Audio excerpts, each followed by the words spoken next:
Welcome to Antiques Masterclass. I'm Addison Gelpie, and today we've got Tony Roberts from Cider House Galleries, who's going to be talking about the Artful Dodger, fakes and forgeries in the art world. Tony, thank you so much for coming along today. How are you doing? Thank you for asking me. I'm doing fine, thank you. And today you've brought in some paintings to tell us a little bit about how you can tell the difference between fakes and sort of reproductions or forgeries. Yes, indeed. And of course there is quite a difference between them, and one has to be very, very careful about it because fake is the original four-lettered word in our business.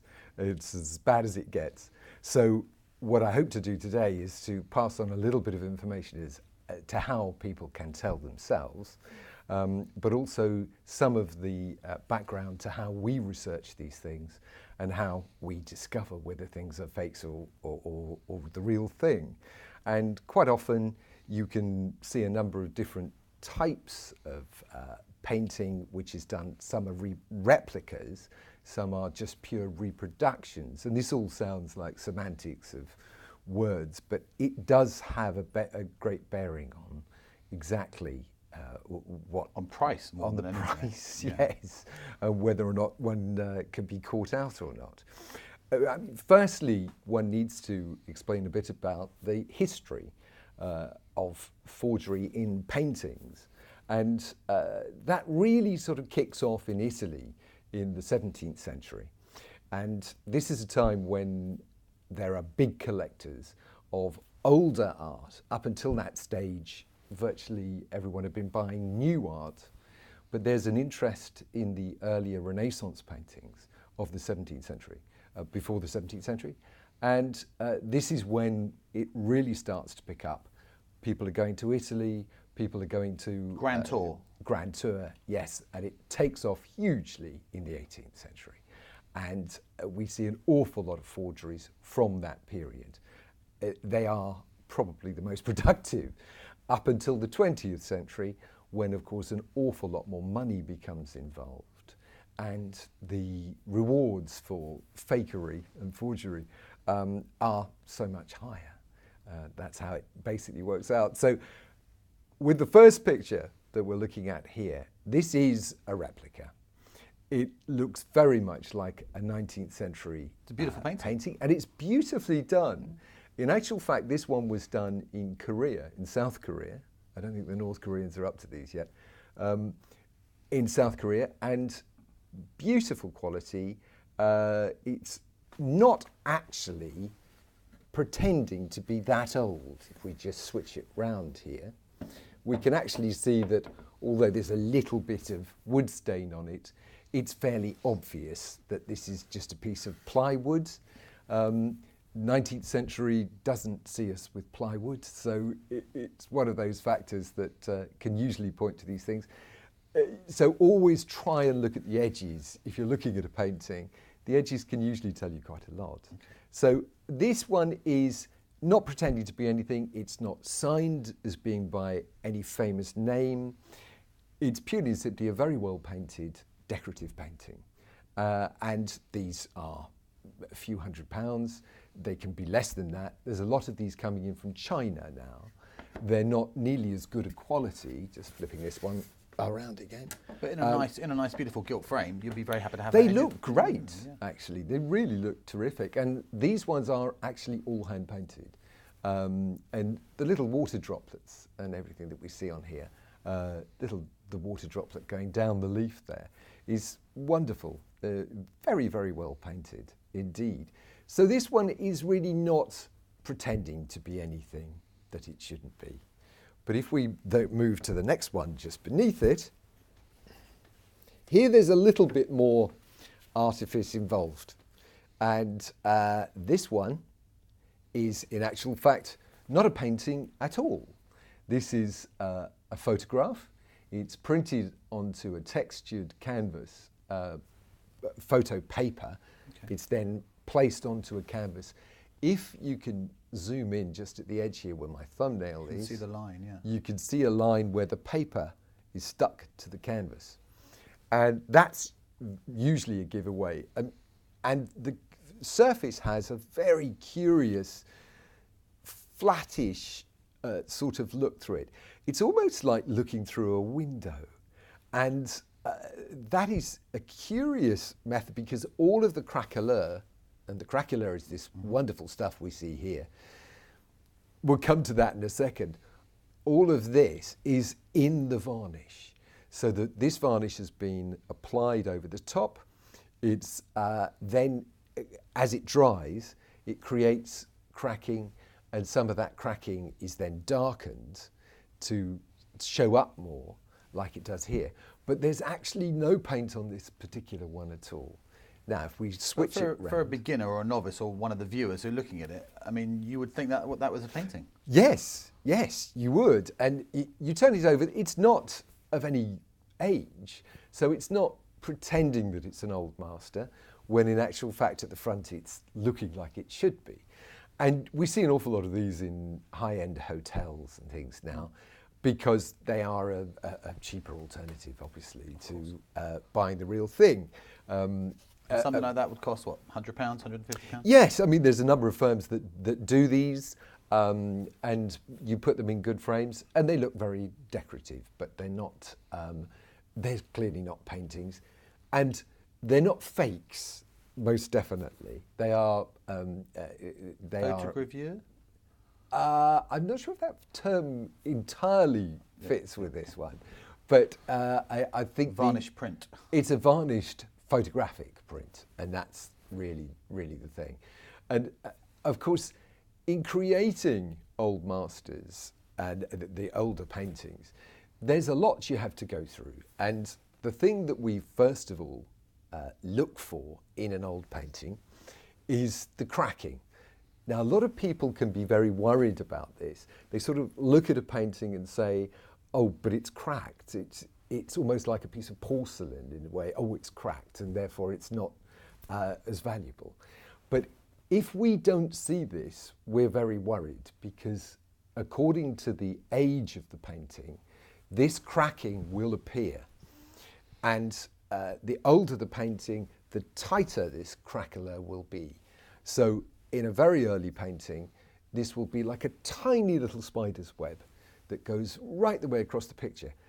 It absolutely does not devalue the picture. It actually increases its value, because you know that nothing's been altered really in the painting. So this is faux craquelure. It's made to look as if it's old, but it's not actually trying to be a fake, because there's very little that's happened. When we go to our next pieces, and if I may swap for the next two, thank you, that's lovely. Now, we'll have one there and one just here. And these two are pure fakes. They are absolutely intended to deceive. They have cracking. They look very old. This one, if I sort of switch it round, it's got a beautiful old piece of canvas, lovely little old piece of wood on the stretcher here, an old frame. Well, now these were made in quite large numbers. It seems mostly in Italy. And 19th century or earlier? No, these were made in the last 25 years. Oh, wow. And we helped the Art and Antique Squad uncovered a rather large number of these in a lock-up garage in Kensington some years back.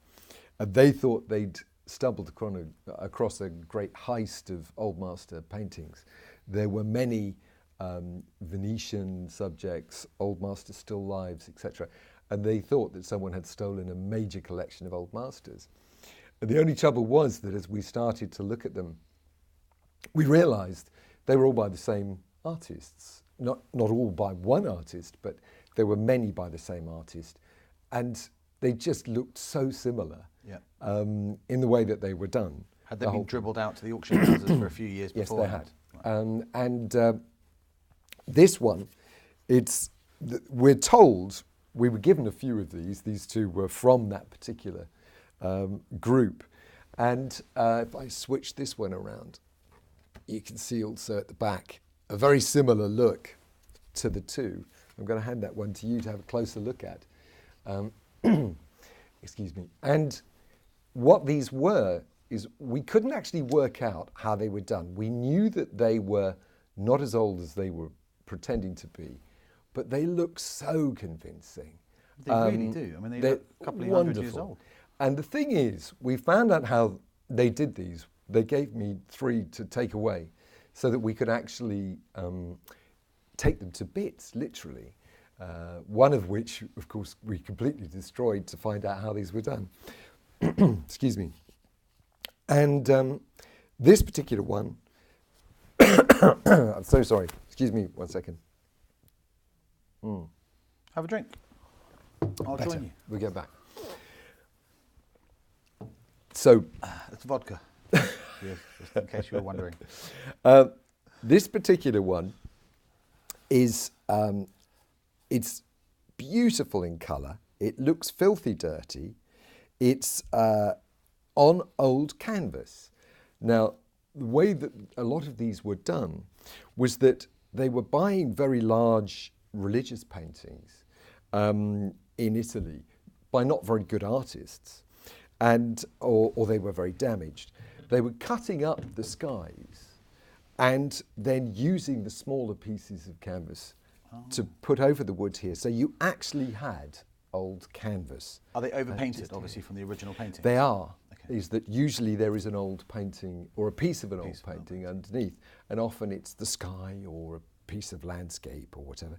This particular one was actually probably done from a sort of sacking rather than, it's got a surface. If you just zoom in on that there, you can see that the surface is peeling away here, and this is where the ground, the preparation ground, has been used upon it.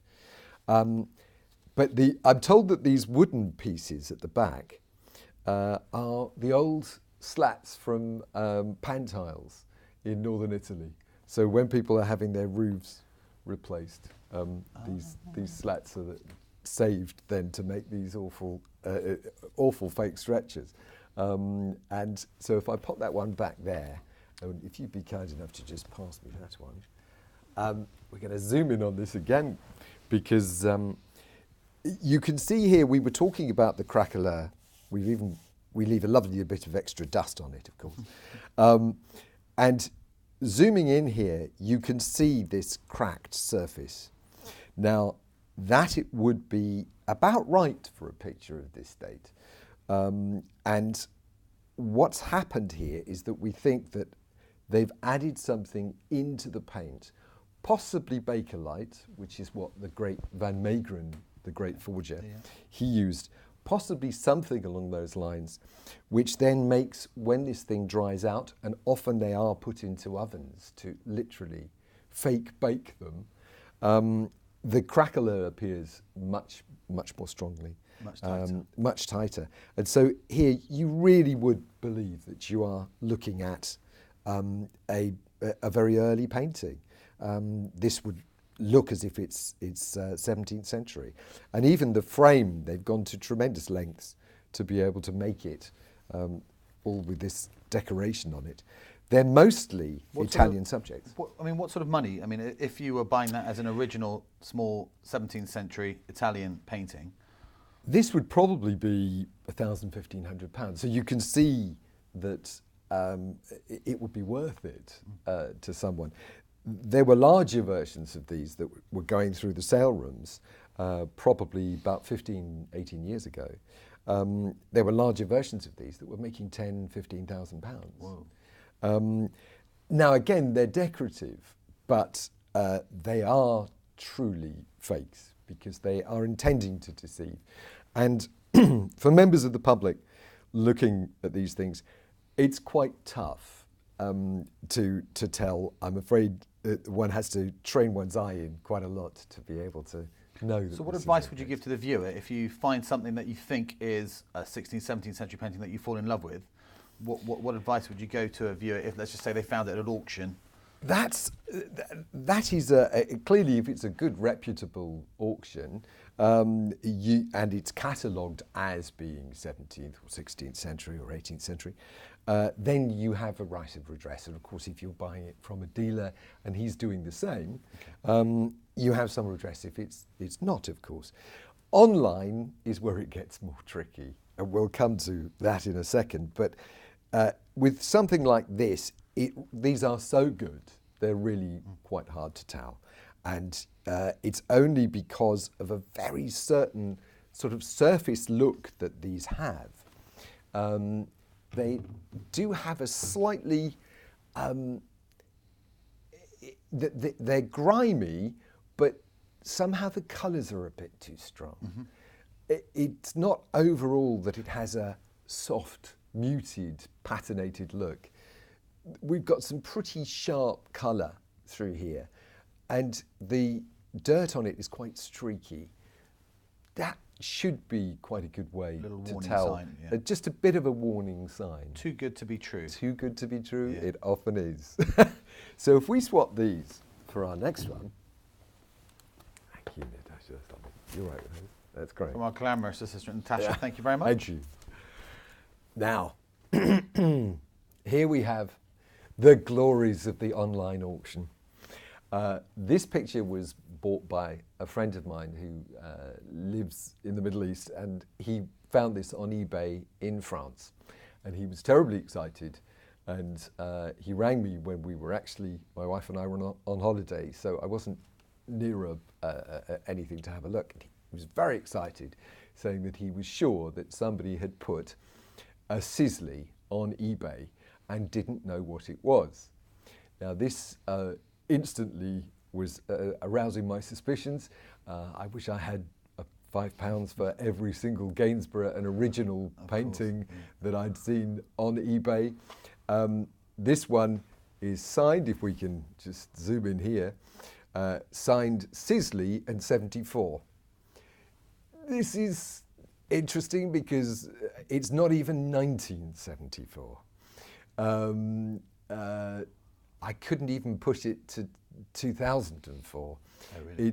The great thing about this is I couldn't see this, and from a bad photograph on eBay, my friend was extremely excited. Quite how he thought that someone in France was not going to recognize the name Sisley as being anything particularly interesting. And he said, oh, the style and everything looked exactly right. So I'm just going to flip this one round. I guess one of the big problems as well, when you if it is a fake and you think it's something really special, is you get wrapped into the emotion of wanting it to be right as well. Absolutely, And we that, can all be so guilty of that. You're willing this thing willing on it to be because right. Yeah. You think you found it, and that nobody else has spotted it. Well, It does happen. it but does very happen, rarely, but yeah. it's rare. So it really is that old adage of if it looks too good to be true, it almost certainly is.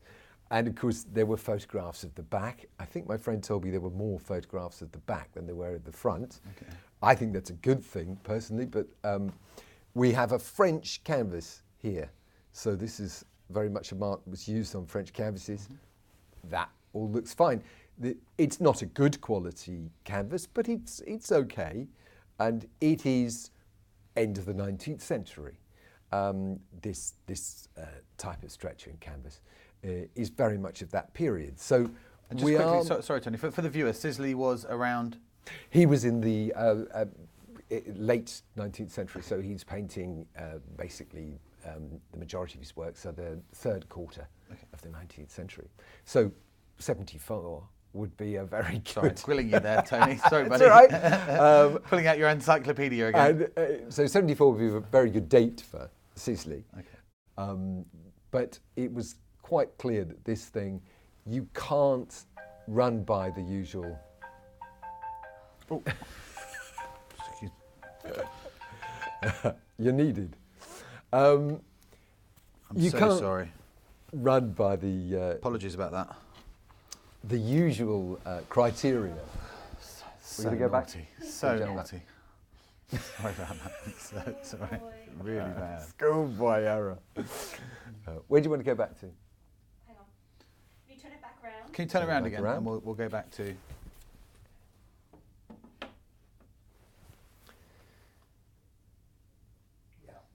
Go back to the secretary bit. Just mark a note there, would you? Where do you want to start? Even when after you Oh, yeah. smelt the paint, even my Okay. secretary was across the room. Yes. Sorry about that, Teo. Really bad. So with Hang this, on, I don't think they're ready. Rob, yet. apologies. That's half an hour's work. I'll give you a shout when you're ready. Can you pause? Underlined capital letters. Sorry. Strike 3 again. you've done this before, haven't you? I've switched it off now.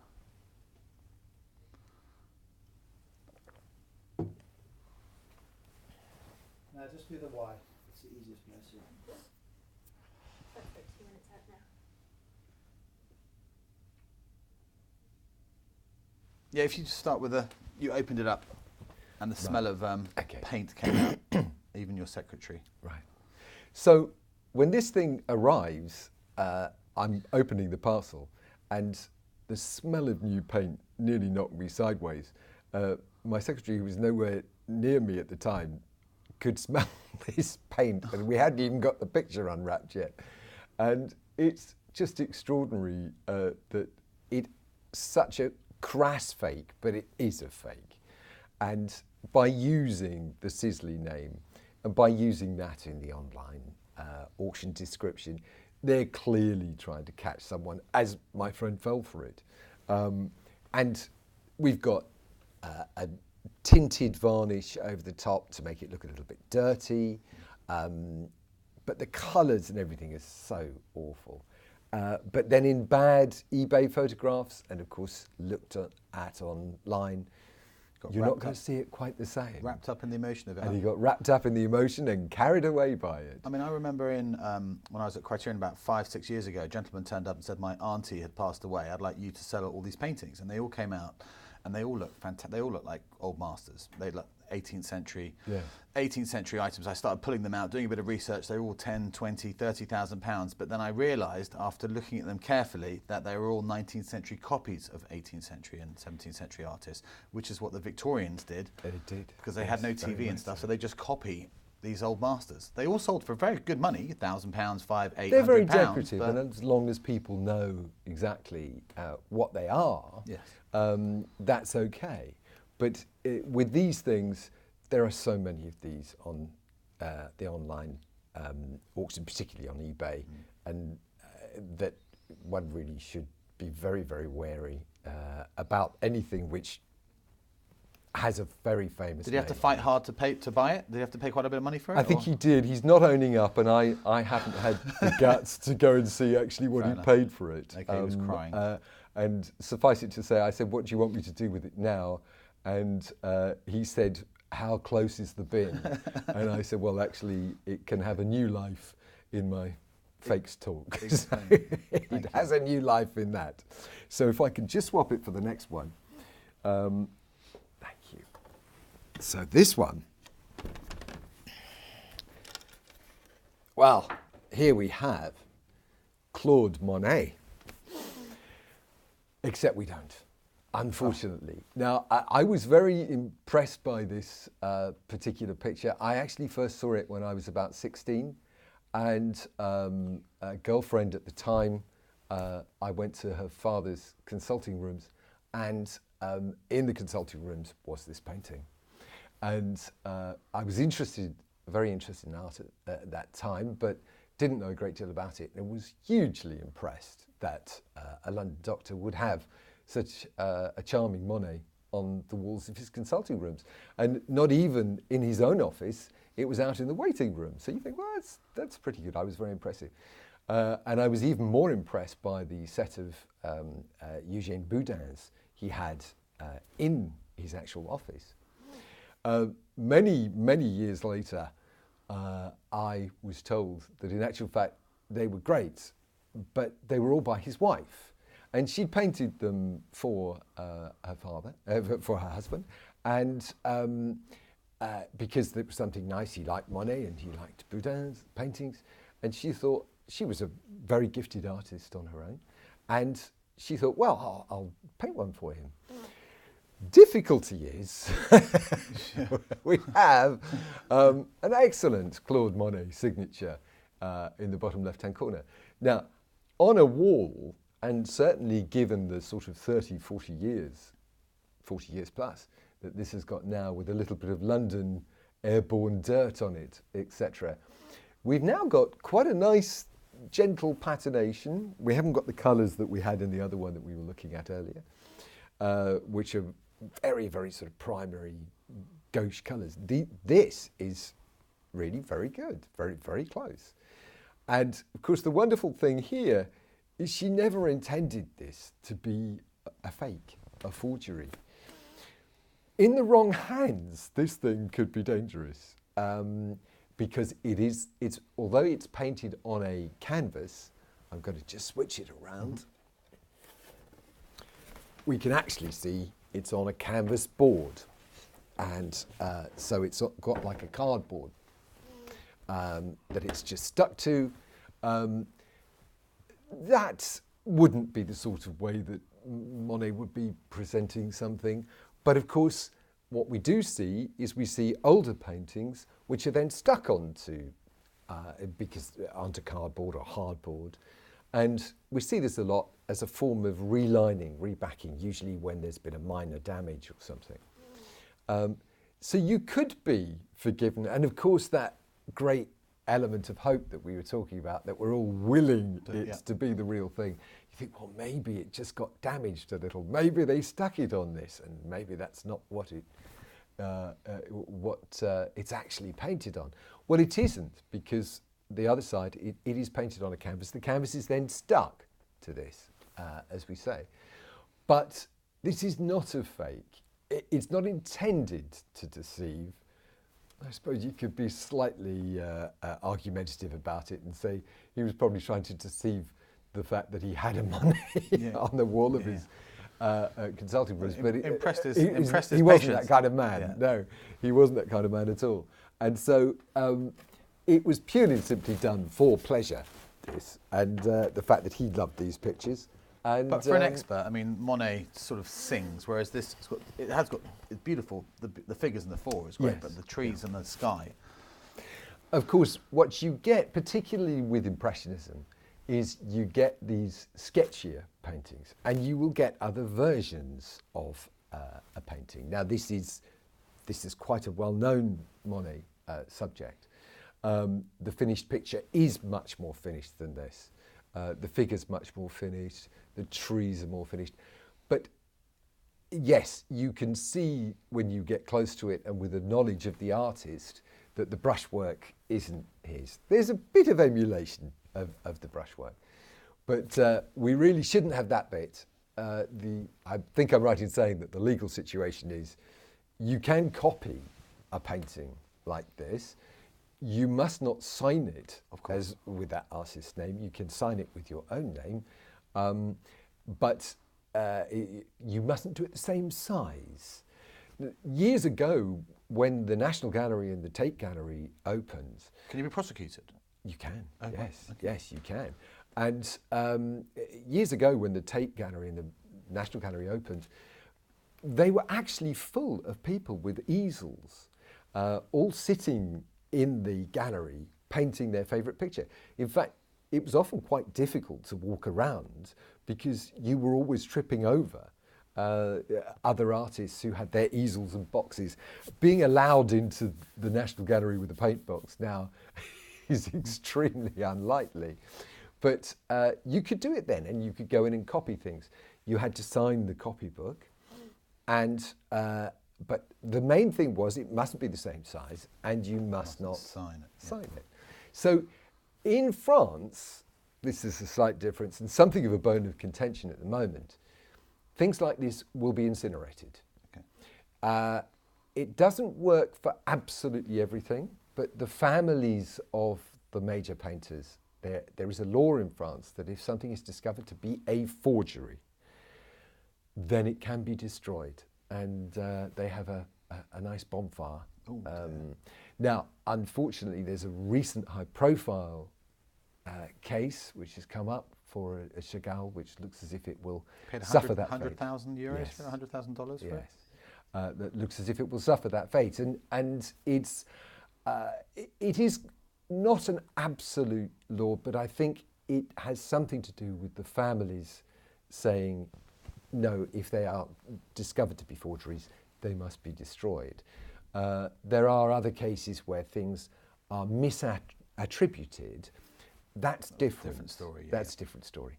But if they absolutely say, no, this is an out-and-out fake, it was created to deceive people from the very beginning, then, you know, it must burn, sadly.